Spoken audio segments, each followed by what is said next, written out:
The heat of the afternoon sun was softened by the tall, lidded glass windows of the Vanderbilt mansion, drawing long, lazy rectangles of light across the polished oak floor. In one of these golden pools, dust motes danced like tiny fairies. Elara, her back aching with a familiar dull throb, watched them for a second as she pushed the heavy vacuum cleaner.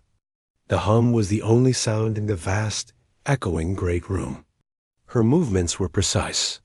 A silent ballet she performed every Tuesday and Friday, ensuring not a single Persian rug fiber was out of place. Her thoughts, as always, were with her boy. Leo was in the small, tidy staff quarters they called home, just off the kitchen. He should be doing his schoolwork, she thought, or maybe reading one of those library books about inventors. He was a quiet child, her Leo, too quiet sometimes. He watched the world with big, dark eyes that seemed to see everything and say little. She worried the grand, cold house was making him smaller. Somehow, as if her worry had summoned him, she saw his small shadow in the doorway. He wasn't supposed to be in the main house during her cleaning hours, but Mr. Vanderbilt was at his offices, and Mrs. Vanderbilt was out for lunch with friends. A small rule quietly broken. She gave him a tiny, tired smile. He wasn't here for her. He was here for the piano. It stood in the center of the room, like a sleeping, black-lacquered beast. A concert grand, a Steinway that cost more than Elara would earn in 20 years. It was a piece of art, a status symbol, and, as far as she had ever seen, completely silent. Mrs. Vanderbilt liked to have her bridge club beside it, to pose for photographs near it, but Elara had never once heard a real note played on it. Leo drifted towards it, his worn sneakers making no sound on the floor. He stopped a few feet away, his hands clasped tightly behind his back, as if physically restraining himself. He just looked. He looked at the way the light gleamed on the curved lid, at the intricate gold lettering of the brand name, at the neat, intimidating row of black and white keys. Elara's heart squeezed. She knew that look. It was the same look he'd had when she'd brought home the old plastic keyboard she'd found at a thrift store, 3 keys broken and the speaker crackling. He had looked at that sad little instrument like it was a treasure. Teaching himself notes from videos on the library computer. She was about to whisper for him to go back, when the sharp click of high heels on marble shattered the quiet. Elara froze. It was too early. Mrs. Celeste Vanderbilt swept into the room, not alone. 2 other women, dressed in the same kind of expensive, floaty fabrics, followed her, their laughter tinkling and false. And I told the designer, "If I see one more Grege wall, I'll simply scream," Celeste was saying, before her eyes landed on the scene. On Elara, caught mid-task with the vacuum, and on her son, standing so close to her precious piano. The temperature in the room seemed to drop 10 degrees. The friends' smiles tightened into curious masks. "Elara," Celeste said, her voice a smooth, cold stone. "The main rooms are for guests." Her gaze flicked to Leo, not with curiosity, but with the mild irritation of someone finding a stray leaf on their perfectly polished floor. "I'm sorry." "Ma'am," Elara said quickly, her voice barely above a whisper. She stepped forward, gently putting a hand on Leo's shoulder to steer him away. He was just leaving. Right now. But Leo, usually so quick to obey, to become invisible, didn't move. He was looking at the piano keys, then at Celeste's cold, beautiful face. One of the friends, a woman with a sharp, pointed chin, tittered. "Is he musical, your boy? They say the help sometimes have a natural rhythm." The insult was wrapped in a laugh, but it hung in the air, ugly and plain. Elara felt a hot flush crawl up her neck. She pushed Leo gently again. "Come." Celeste's eyes glittered with a cruel idea. The lunch had been dull. Her friends were boring. Here was a moment of drama, a chance to perform. She walked over to the piano, her perfume something floral and expensive filling the space between them. "Do you like my piano, boy?" she asked, her tone sugary. Leo nodded, just once. "It's a very special instrument," she continued, running a manicured finger along its closed lid. "It's not a toy. It's for real artists." She let the word hang, her meaning clear. "People like them, not people like him." She saw the defiance flicker in his eyes, a little spark that annoyed her further. This child of her quiet, mousy maid dared to look at her and at her things without proper fear. She decided to extinguish the spark. With a dramatic sigh, she turned to her friends. "You see? They all want to touch the nice things, but they don't understand the work, the refinement it requires." She looked back at Leo, her smile widening into something awful and false. "Tell you what, let's make it interesting." Elara's grip tightened on Leo's shoulder. "Mrs. Vanderbilt, please. He's just a boy." "Nonsense," Celeste trilled, cutting her off. She turned to address the room, making sure her audience was captivated. "A little wager. A bit of fun." She leaned down slightly, bringing her face closer to Leo's. "If you can actually play this piano, if you can play a real piece of music right now, I'll adopt you." The words landed like a physical blow. Elara gasped, a small, choked sound. Celeste straightened up, delighted by the reaction. "Yes, I'll give you a real name. A Vanderbilt name. A real future in this house. No more hiding in the servants' quarters." She waved a hand, as if granting a royal pardon. "That's my offer." The two friends covered their mouths, their eyes wide with scandalized delight. This was better than any gossip. Elara felt the world tilt. The vacuum's hum was a roar in her ears. The offer was so cruel, so impossibly humiliating, it stole the air from her lungs. It mocked her son's love for music. It mocked her life's work to care for him. It reduced them both to a punchline for her bridge club. She looked down at Leo. His small face was pale, but his eyes were no longer on the piano. They were fixed on Celeste Vanderbilt. He had understood every word. The insult, the mockery, the way his mother was shaking beside him. The room waited. The women waited for his shame, for his tears, for him to run away. Leo took a slow, deep breath. He gently shrugged off his mother's trembling hand. He took one step, then two, toward the colossal, gleaming piano. He didn't look at the smirking women. He looked only at the keys. Then he turned his head, just slightly, and met Celeste's triumphant gaze. His voice, when it came, was clear and quiet, without a single shake. "What song would you like to hear?" The silence that followed Leo's question was so complete. Elara could hear the faint ticking of the ornate clock on the mantelpiece across the room. The smirk on Celeste Vanderbilt's face froze, then twisted into something uglier. The boy's calm was an unexpected rebellion. He was supposed to crumble. "What song?" she repeated, her voice a little too high.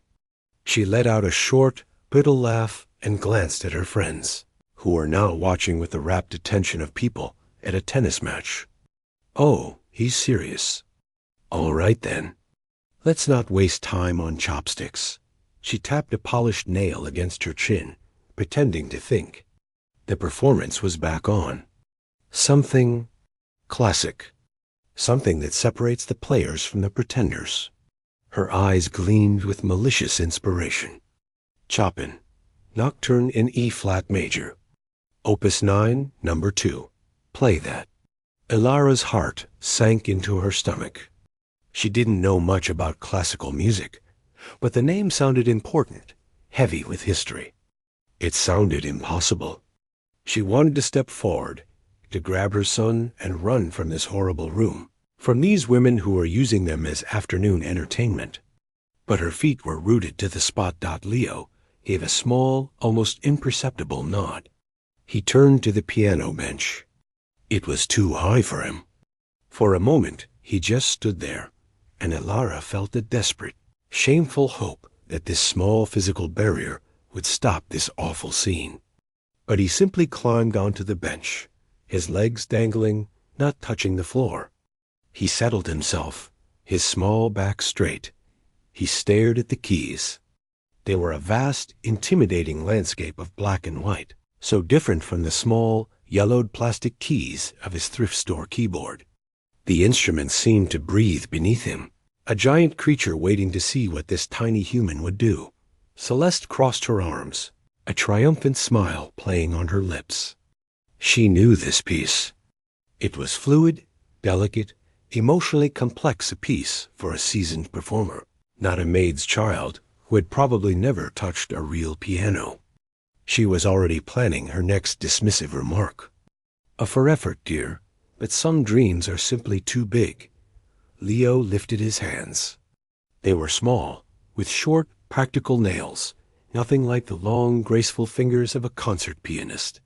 He held them poised above the keys, and for several agonizing seconds, he did not move. The room held its breath, and then he began that. It wasn't a confident, crashing beginning. The first note was tentative, a single, clear tone that hung in the silent air.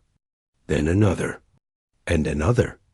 They were the right notes, but they came slowly, carefully, like someone feeling their way across a dark room. A flicker of impatience crossed Celeste's face. This was just what she expected. A child plinking out notes but then something shifted. As Leo's fingers found the first gentle, rolling arpeggio, a change came over him. His shoulders, which had been hunched with concentration, relaxed.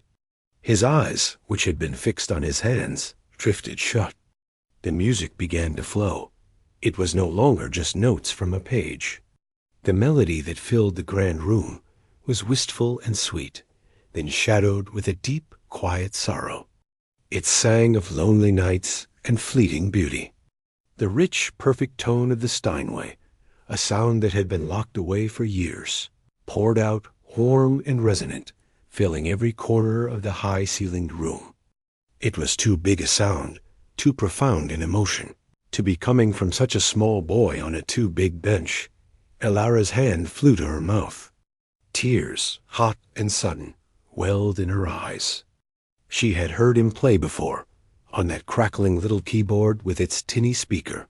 He had played songs from video games, pop tunes from the radio, little exercises. It had sounded nice, pleasant. This was something else entirely. This was a soul speaking. Where had he learned this?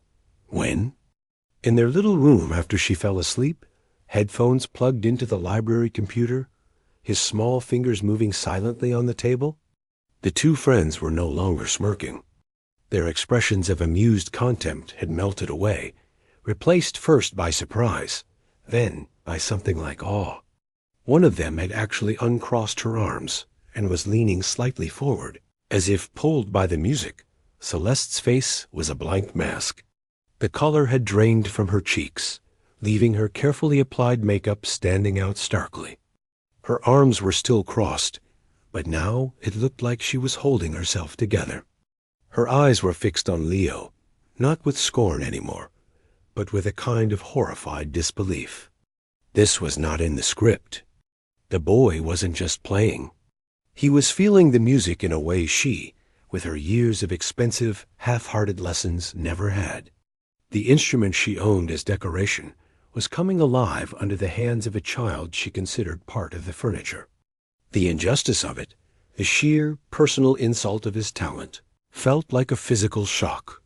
Unseen by anyone in the room, another presence had arrived. Alistair Vanderbilt had come home early from his office, a dull headache pressing behind his eyes. He'd heard the music the moment he stepped into the marble foyer. It had stopped him in his tracks. Celeste never played, and certainly not like this. This was playing that had something to say. He had walked silently to the doorway of the great room, still in his overcoat, his briefcase hanging forgotten from his hand. He saw the scene, his wife and her friends standing like statues, his maid Alara crying silently by the wall and on the piano bench, a small boy he vaguely recognized as the maid's son, playing his piano as if he had been born to it. But it wasn't just the skill that held Alistair frozen. It was the piece, and it was the way the boy was playing it. There was a particular phrasing in the left hand, a slight hesitation before a certain climactic chord that was unmistakable. It was an interpretation, a fingerprint. He had only heard one other person play this nocturne that exact way. A memory, long buried under years of business deals and social obligations, surged forward with painful clarity. A dusty conservatory practice room. A friend, fierce and brilliant and doomed, whose hands flew over the keys with the same raw emotion. A friend who had written his own, heartbreaking version of this piece. A variation he had played for Alistair alone, late one night. Full of whiskey and despair, the music built to its gentle, resigned conclusion. The final notes faded into the room's stillness, leaving behind a silence that was different from before. It was a respectful, almost holy quiet. Leo lowered his hands into his lap. He opened his eyes, looking a little dazed, as if waking from a dream. He slowly turned on the bench to face Celeste Dot. No one moved. No one spoke. The spell was broken by the sharp clatter of Alistair's briefcase hitting the marble floor. Everyone jumped, turning to see him in the doorway. His face was pale, his eyes wide and fixed on Leo. "My God," he said, his voice rough, barely a whisper. He wasn't looking at his wife. He was staring at the boy as if seeing a ghost. "Who taught you to play that? Who taught you to play it? Like that?" Alistair's question hung in the air, sharp and strange, cutting through the heavy silence. Everyone's attention snapped from Leo to the man in the doorway. He looked unlike himself. His usually impeccable coat was askew, his face etched with something deeper than surprise. It was recognition, and it was edged with pain. Celeste was the first to find her voice. The shock of the music was now swallowed by a hotter, more familiar anger, irritation at her husband's dramatic entrance, at the scene spiraling away from her control. "Alistair, what is the meaning of this?" she demanded, her voice tight. This child was—" "I heard," Alistair interrupted, not even glancing at her.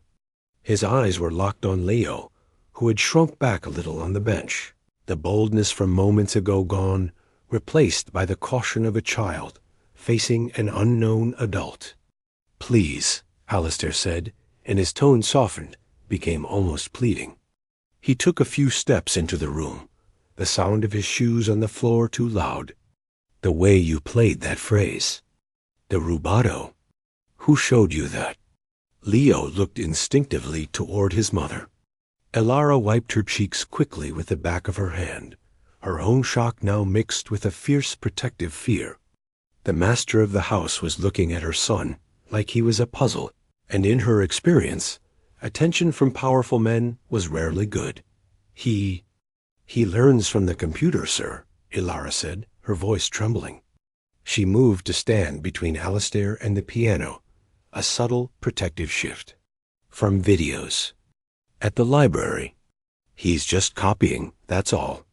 "No," Alistair said softly, shaking his head. "That wasn't copied. That was felt." He finally dragged his gaze away from Leo and looked at Alara properly.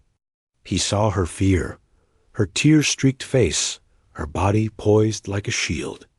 He took a slow breath, seeming to remember where he was, who else was watching. The two friends were practically buzzing with silent, scandalized excitement. "Perhaps," Alistair said, his voice shifting into a more controlled, businesslike tone, though it still carried an odd strain. "Perhaps we should discuss this somewhere less public." He looked pointedly at his wife's friends. "Ladies, you must excuse us. A family matter." The dismissal was clear, if awkward. The two women stammered quick goodbyes, their eyes wide, already mentally composing the story they would tell everyone they knew. They practically fled the room, leaving a new, more complicated tension behind. A family matter? Celeste hissed the moment they were gone. She marched up to her husband. Have you lost your senses? This is about a maid's son showing off. Be quiet, Celeste, Alistair said, and the quiet force in his voice made her stop short. He turned back to Elara. His father. Tell me about his father. Elara felt the floor tilt again.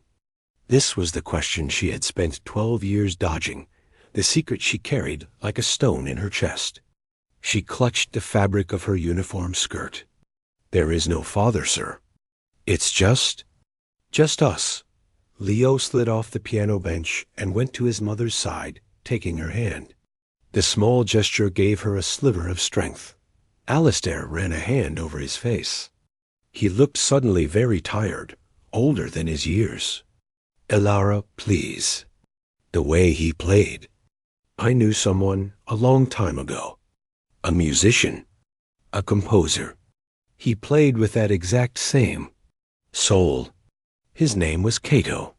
The name was a key turning in a rusty lock. Elara's face went ashen. She didn't cry out, but her knees seemed to buckle slightly.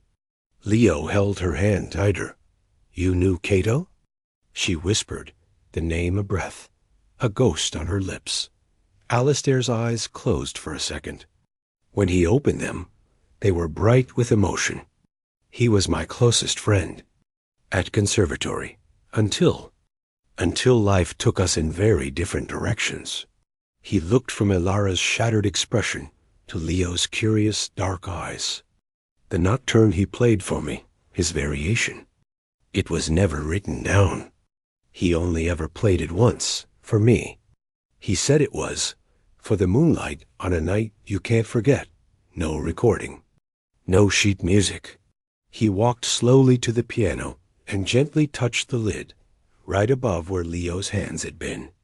Until today, when your son played it back to me. The room was still again, but now thick with the weight of the past. Celeste watched, utterly lost and seething, a stranger in her own drama. He is Cato's son, isn't he? Alistair asked, his voice gentle. Elara nodded, a single jerky movement.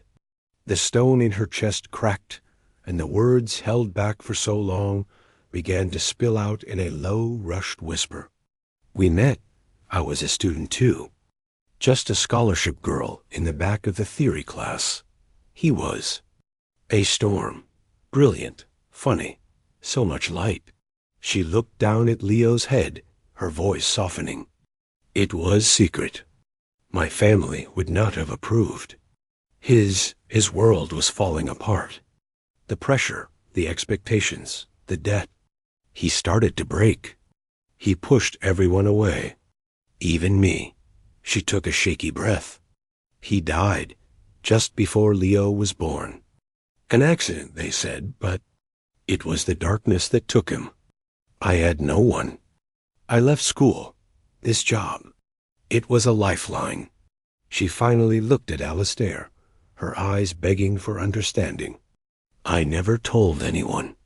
I wanted Leo safe from all that. That sadness. I just wanted him to have a quiet life. A quiet life, Alistair repeated, his gaze drifting to the boy who had just filled this mansion with profound, unquiet music. He saw his old friend in the shape of his eyes, in the intense focus of his expression. So this is what this is about? Celeste's voice cut through the moment, icy and sharp. Some old, tragic bohemian romance? And now what, Alistair? You feel guilty about your poor, dead friend, so you'll bring his bastard into our home? The ugly word echoed in the room. Celeste. Alistair's voice was a whip crack. Do not Celeste me. She spat. This was a joke. A foolish joke he was never meant to win. And now you're standing there, looking at this boy, like he's some kind of miracle. Her composure was in tatters. her perfect world showing deep, ugly cracks. He is the maid's son. That is all. He is Cato's son, Alistair said, with a finality that stunned her into silence. He looked at Alara. He has a gift. The same gift. It's not just memory. It's in his blood. He paused, a new thought dawning, bringing with it a shadow of deep shame. Alara, after Cato, after he died, there were his debts, and his manuscripts. A few pieces were sold to cover things. I helped facilitate that. I never knew about you. About a child. He looked at the magnificent piano, then back at Leo. The money from those sales. It helped me start my first business. The admission cost him something. He stood a little less tall. I told myself I was honoring him, protecting his legacy. But I built some of this, he gestured vaguely at the opulent room, on the bones of his talent. He saw the understanding dawn in Alara's eyes, not with anger, but with a weary sadness. It was the final piece of a puzzle she never knew she was part of. Alistair made a decision. He walked over and crouched down, bringing himself to Leo's eye level. The boy watched him, unblinking. Leo, Alistair said, his voice earnest. The music you played today, it was a gift. A gift from your father, to you, and to me. He glanced up at Alara, seeking permission. Would you let me show you more of it? His music? The things he wrote that no one else ever played? Leo looked at his mother.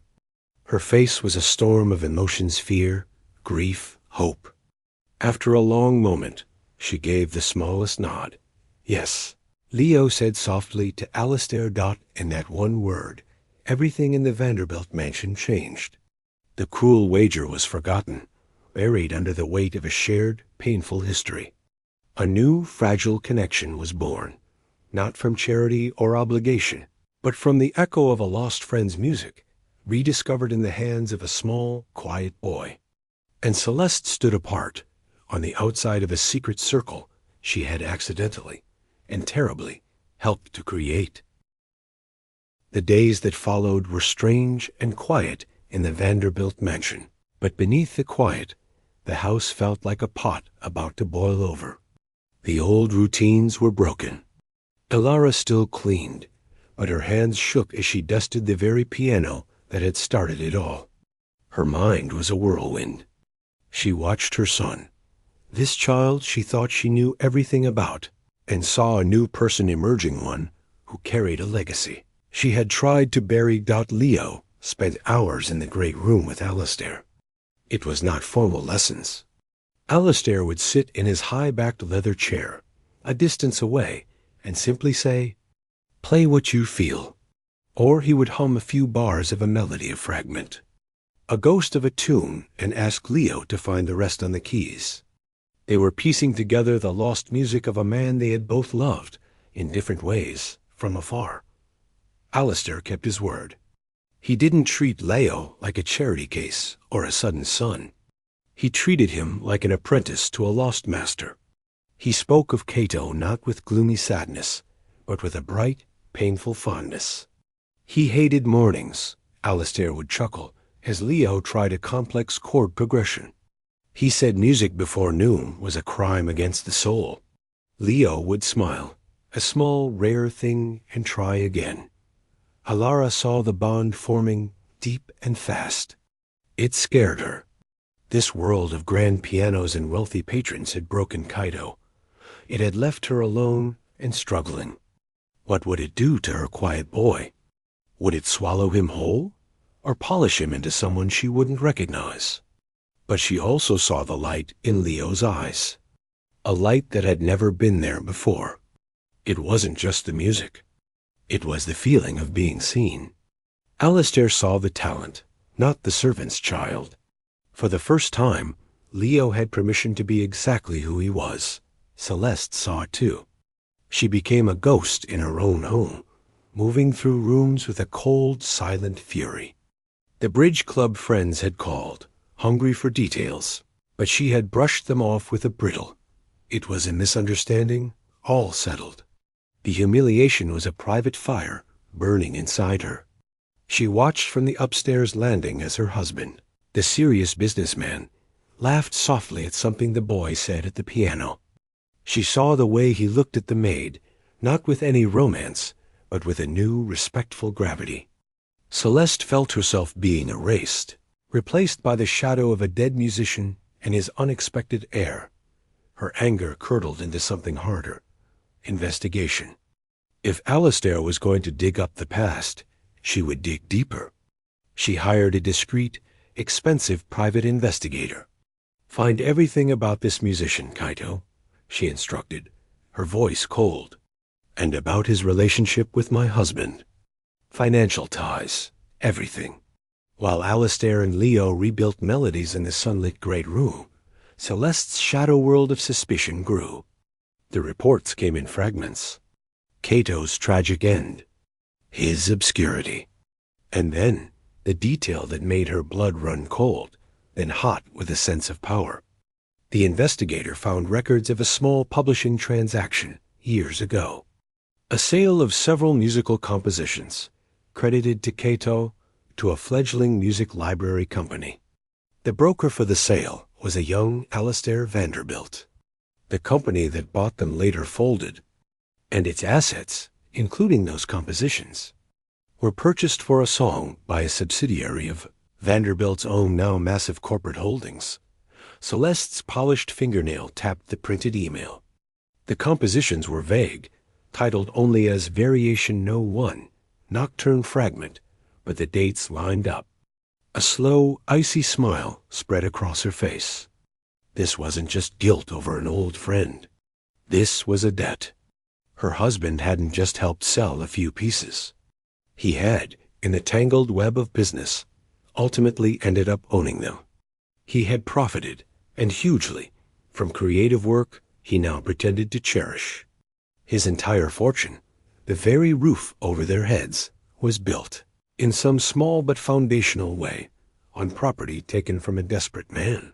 She didn't confront him immediately. She let the secret sit inside her, growing heavier and more potent. She watched him with Leo, playing the noble mentor, and her disgust grew. The breaking point came one evening. Elara had been summoned to the great room after dinner. Leo was already there, sitting at the piano, looking small and serious. Alistair stood beside him, a hand on his shoulder. It was a picture of a happy, unusual family. It made Celeste's stomach turn. "Elara, please sit," Alistair said, his tone warm. He looked between her and her son. "We've been talking. Leo's gift. It's extraordinary. It needs to be nurtured. Proper teachers. The right school. A future." Elara's heart hammered against her ribs. "Sir, we cannot accept charity. We are fine." "It's not charity," Alistair said firmly. "It's a matter of righting a wrong, of honoring a debt I didn't even know I had." He took a deep breath. "I want to set up a trust for Leo, for his education, his future. It will be legally his, managed by you.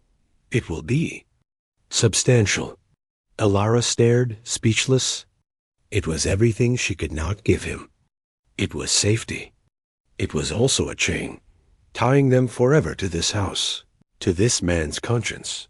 Before she could form a word, Celeste's voice sliced through the room from the doorway. "A debt? How interesting you should call it that, Alistair." She glided into the room, holding a thin folder.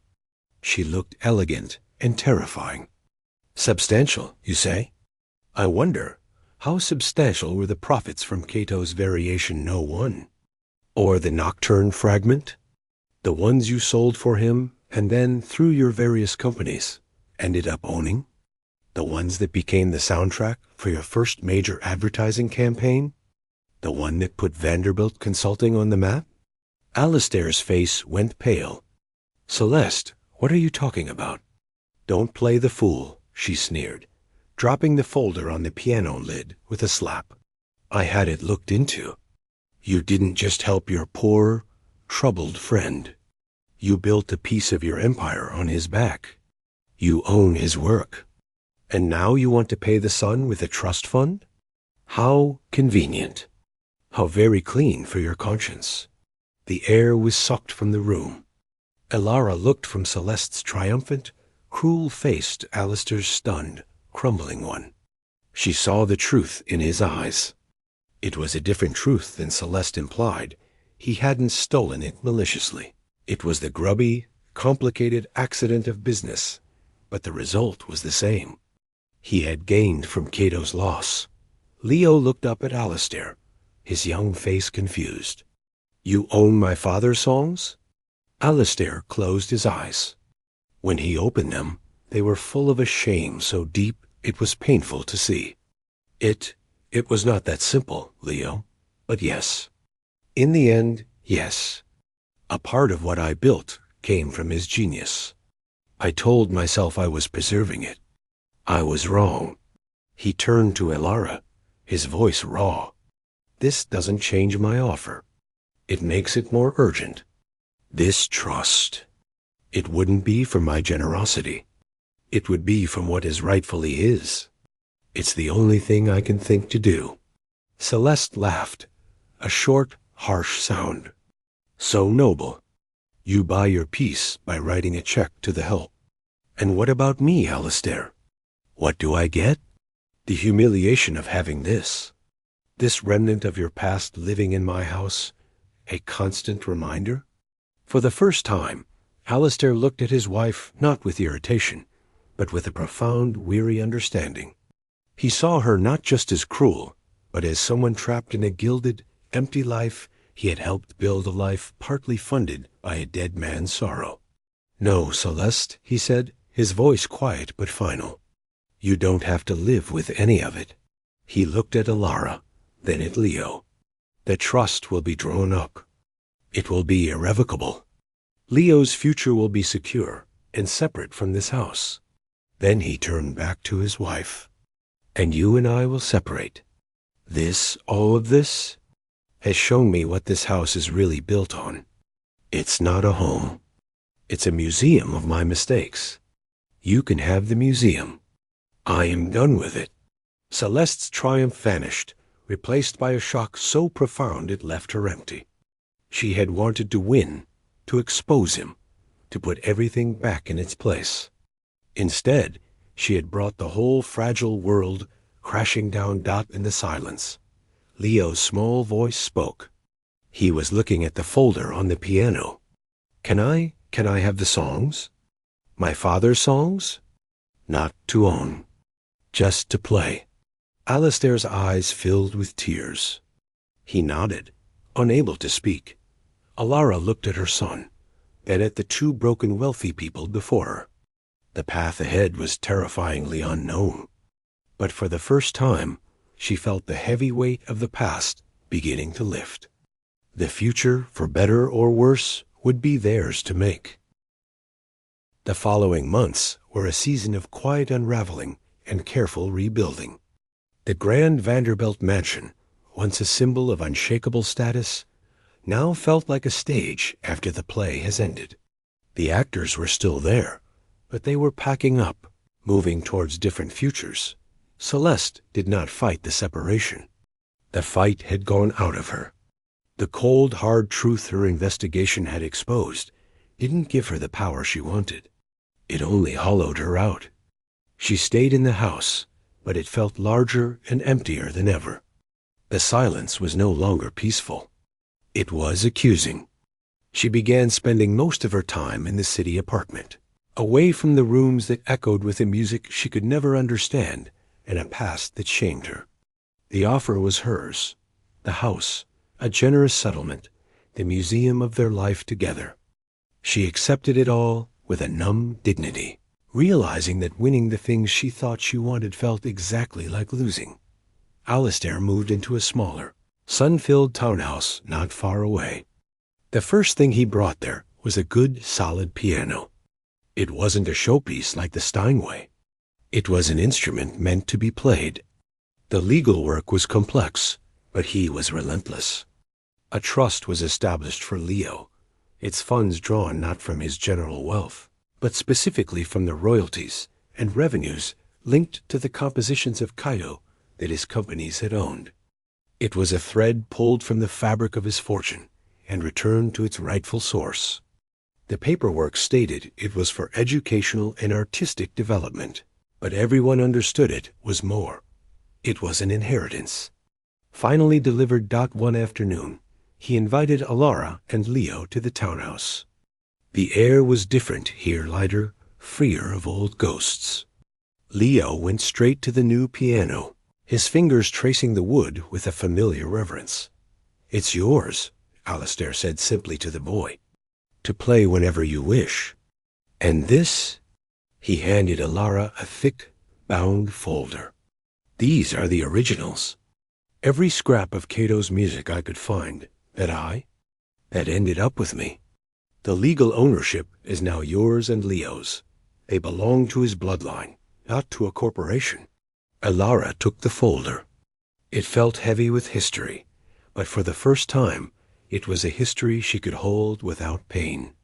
It was not a secret anymore. It was a legacy. "And for you," Alistair said to her, his voice gentle but firm. "A recommendation. A friend runs a small music conservatory in the city. They need an administrative director, someone who understands musicians, the logistics, the reality of it. Someone with a calm head and a good heart." He paused. "It would be a proper salary. Your own career. Not tied to this family or to me." Alara looked at him, tears threatening again. But this time they were of a profound, overwhelming relief. It wasn't a handout. It was a hand-up.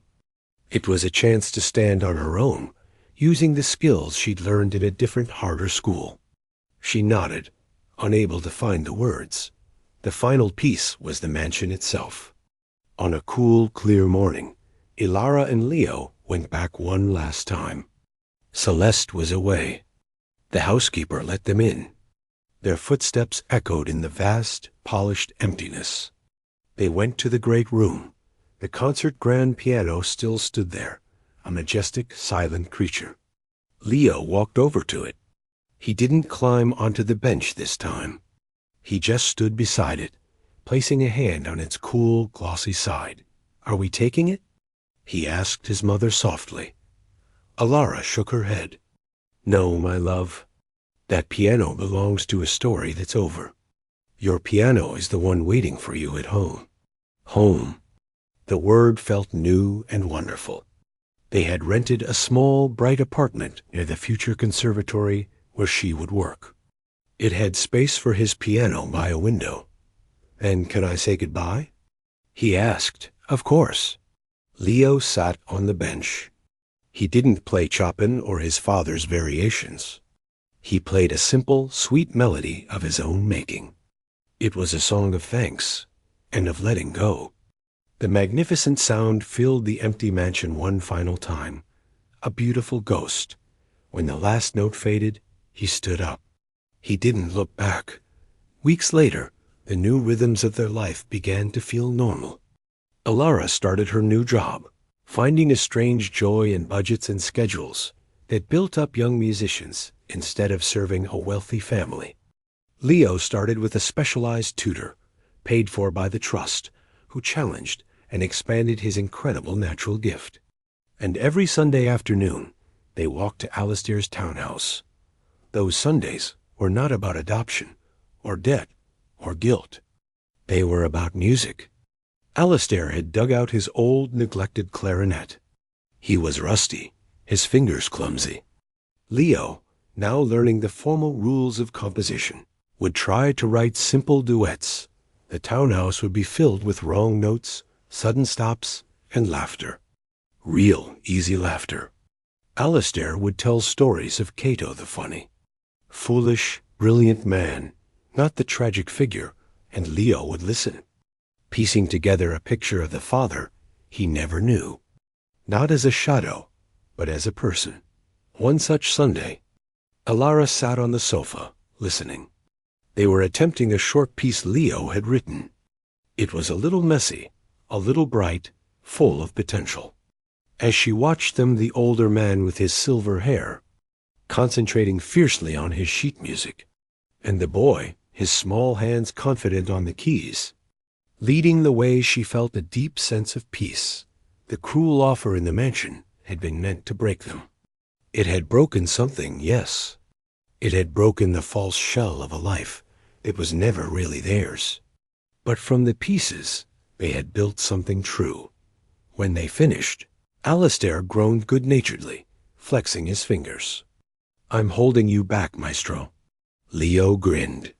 "You're getting better." Alistair looked at the boy, his expression turning soft. "The trust, the papers. It's all legal stuff, Leo. It's important. But this," he gestured between them, at the instruments, "this is what matters. If it's all right with you and your mother, I would be honored to be part of your life. Not as a patron, just as a friend. Someone who remembers where your music comes from." Leo looked at his mother. Elara smiled, a full, warm smile that reached her eyes. She nodded. "Okay," Leo said to Alistair. Then he added, "Can we try the second movement? I think the clarinet part is easier there." Alistair laughed, a real, hearty sound. "You're the boss." As they began to play again, Elara leaned back. The music that filled the sunny room was imperfect, alive, and full of a future they were writing together, note by note. The millionaire's wife had mocked the maid's son, trying to define him by what he lacked. But she had been wrong. His music, his father's spirit, his mother's love, these were the real inheritance. And no one could ever take that away. They had not found a family in the way. Celeste's taunt had imagined through adoption and a new name. They had found something better, a chosen bond, forged in truth and harmony, built not on a foundation of stone and money, but on the enduring, resilient language of song.